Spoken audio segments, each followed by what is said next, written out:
Silakan kepada Ibu Teti Kusumawati untuk bertanya kepada Ustadz. Silakan, Bu.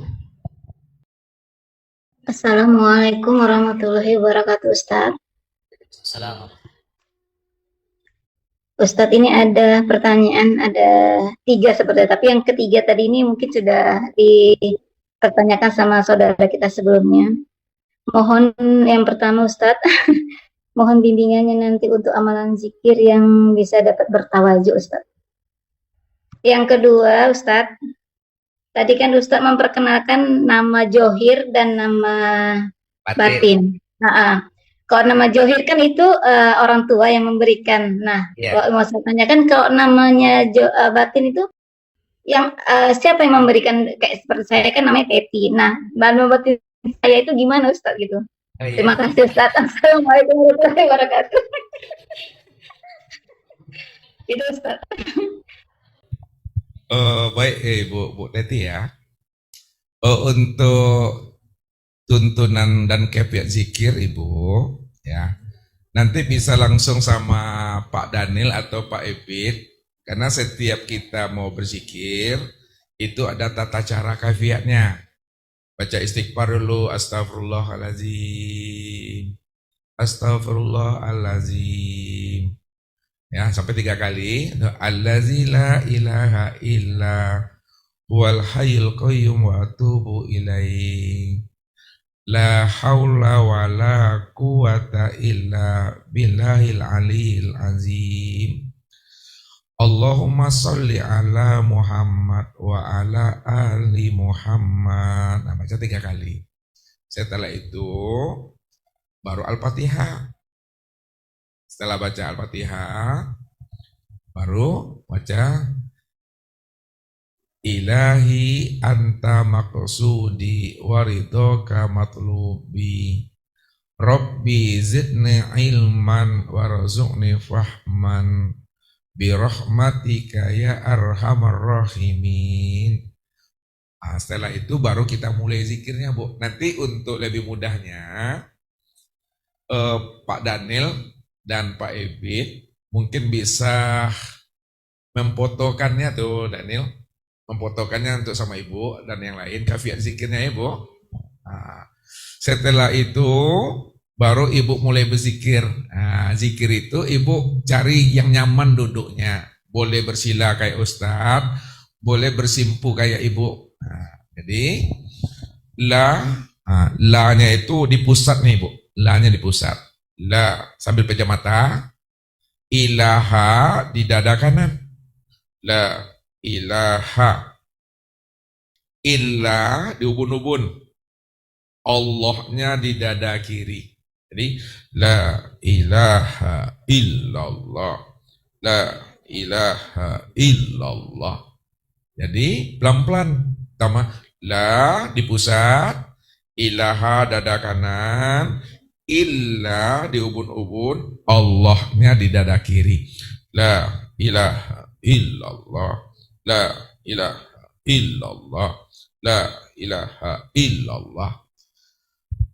Ketika Ibu berzikir 5 menit atau 10 menit, masih ada waktu Ibu, lanjutkan zikir Ibu dengan zikir kolbi, zikir hati.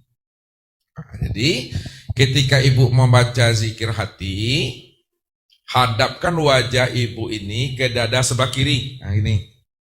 Ketika kita hadapkan wajah kita ke dada sebelah kiri, sebut Allah di dalam hati. Allah. Allah. Allah. Allah. Dilatih. Allah. Allah. Masih ada waktu Ibu lagi. Setelah Ibu zikir hati 5 menit atau 10 menit, masih ada waktu, tidak ada kemana-mana. Lanjutkan zikir napas Ibu. Nah, zikir napas, pada wajah kita ini tetap sebelah kiri ini. Zikir napas itu, tarikkan napas ke atas, turunnya napas Allah. Tapi tidak dilafazkan, dirasakan. Jangan, Allah, tidak boleh gitu.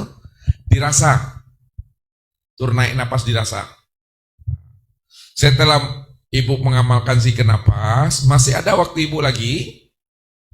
Lanjutkan kepada zikir sir. Zikir sir itu maknanya adalah hu, tapi tidak dizahirkan hu, enggak. Ibu diam, karena zikir la ilaha illallah, Allah Allah, hu Allah, itu dia terhimpun kepada zikir hu, kosong. Tidak ada lafaz, tidak ada huruf, dan tidak ada suara. La sautun wala harpun bil haqqi ilallah. Tidak ada lagi namanya huruf dan kata atau suara melainkan ya Allah. Ibu diam. Diam itu maksudnya paham ibu, sadar ibu bahwa segala yang wujud pada batang tubuh ini yang hu itu yang aku Allah itu. Yang dipandang hu, yang didengar tuh hu, yang diucap hu, yang diraba, yang dirasa tuh hu. Tidak ada lagi yang wujud, yang sebenar-benar wujud melainkan hanya Allah. Nah, itu yang disebut namanya zikir sirul asrar itu. Cukup memahami dan menyadari bahwa sebatang tubuh ini yang hu. Hu itu kalau terjemahnya dia, maknanya aku Allah. Aku Allah. Tapi diam, cukup dipahami. Nah, contoh, ibu yakin bahwa mik ini wujud, mik ini betul-betul nyata. Andai kata ibu tidak sebut mik ini wujud, dan ibu sebut mik ini nyata, apakah mik ini tidak wujud dan mik ini tidak nyata, ibu? Yes. Tetap wujud, tetap nyata. Nyata. Begitulah memahami makna zikirhu itu. Walaupun ibu tidak menyebut Allah nyata, Allah wujud, diam saja ibu, maka yang diam itu, yang wujud itu, segala yang ada ini, itu yang Allah tadi. Itu yang disebut namanya zikir ma'rifat. Jadi kalau kita ada sampai kepada zikirhu, itu udah berkekalan 24 jam namanya, Bu.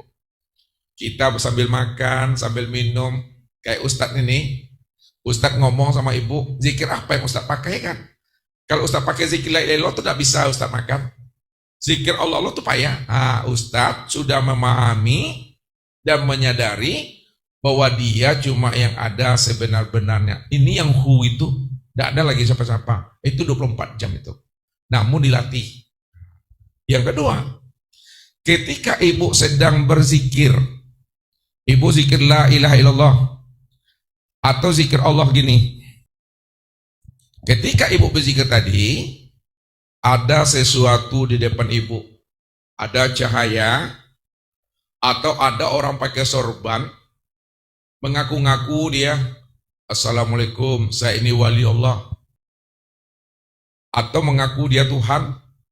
Jangan ibu percaya dengan apa yang dilihat di dalam zikir. Itu adalah sifat penguji. Itu adalah bangsa goibiyah. Oleh karena itu, bagaimana caranya Ustaz? Ketika kita berzikir, nampak sosok cahaya depan kita atau ada orang duduk depan kita. Kita buka mata kita, hilang dia. Tutup lagi, nampak dia. Rupanya bukan mata ini yang melihat, mata ini yang melihat. Namun dalam berzikir, bukan itu yang kita tuju, bukan itu yang kita cari. Pada saat itu terjadi pada diri ibu, ucapkanlah subhanallah, subhanallah, subhanallah. Arahkan subhanallah itu kepada kita lihat. Apabila dia terbakar, berubah wujudnya, lari dia, itu yang dikatakan namanya bangsa goibiyah, itu jin. Makanya orang yang berzikir, kalau tidak lurus kompasnya, tak lurus niatnya kepada Tuhan, terjadi peristiwa itu, pengalaman rohani, yakin dia dengan itu, boleh jadi nanti sebulan jadi paranormal dia nanti itu. Ya, apalagi dikasih senjata, keris, atau apa namanya tasbih, jangan. Tetap aja ibu berzikir, kalau memang dah cukup, tutup. Besok kita berzikir kembali. Tapi jangan itu, mudah-mudahan terjadi pengalaman itu. Itu tipu daya. Jadi tetap kita berzikir itu tak ada yang lain di sana. Itu jalan terus ke atas. Sampai nanti di dalam berzikir, apabila terjadi zuk, terjadi pada diri ibu. Ibu jangan khawatir. Maksud Ustaz, ketika ibu berzikir, lepas ruhan ibu, keluar dia. Lepas, ditinggalkannya diri ibu, terus ke atas, dia ke atas. Jangan ibu takut. Itulah terjadi namanya pengalaman ruhani itu. Dia meninggalkan batang tubuh ini. Nanti, ada kalam nanti, ibu belum kembali turun lah. Walaupun ibu tak mau turun, nanti ada kalam tuh, turun katanya. Turun situ. Nih.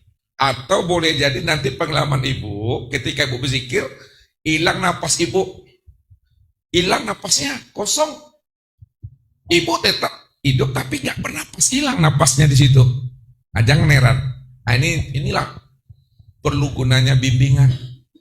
Perlu ada penuntun. Ya. Jadi kalau kita nggak pakai bimbingan di situ, mana tahu kita nyasar nanti ke alam jin perginya.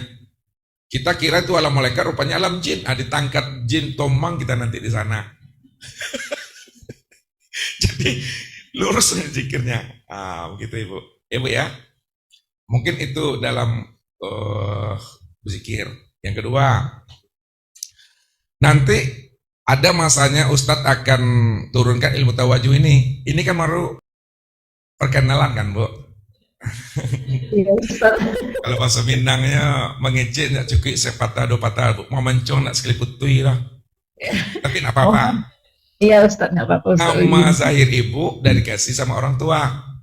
Iya, Nama Ustaz. batin nanti Allah yang beri. Nanti Ustadz ajarkan sama ibu, kita semua, bagaimana cara bertawajuh. Nanti Ustadz akan tanyakan sama ibu, Bu, tanya sama Allah, ya Allah, siapa nama batinku ya Allah. Nanti Allah beri jawabannya. Nanti Ustadz yang latih. Atau nanti tanya sama Allah, ya Allah, berapa umurku yang terakhir nanti ya Allah. Tanya itu nanti. Gitu ya Bu. Banyak Iya, lagi ilmu mau Ustadz turunkan sama ibu, tapi waktu juga nih masalahnya. Ya. Kalau ada waktu ibu, datanglah ke tempat Ustadz nanti ke Pekanbaru. Ya, ada waktu libur. Kalau ada pula luang Ustadz nanti Ustadz pula sama ibu nanti ke sana. Kan apa-apa Ustadz ke sana kan? Nggak apa-apa, Ustaz. Iya. Jadi waktu Ustadz ketika ada libur, Bu, ada libur sekolah atau tanggal merah, baru Ustadz bisa keluar. Kemarin Ustadz pergi ke Kalimantan, minta izin pula sama guru. Besok rencananya mau pergi ke Aceh, Bu, ke Kota Cane, atau minta izin. Kalau dapat izin sama kepala sekolah, insya Allah Ustadz berangkat. Makasih, Ya, Bu, Ustaz. gitu, Bu. Ya. Mohon izinnya nanti insya Allah datang ke sana. Iya, Bu. Alhamdulillah.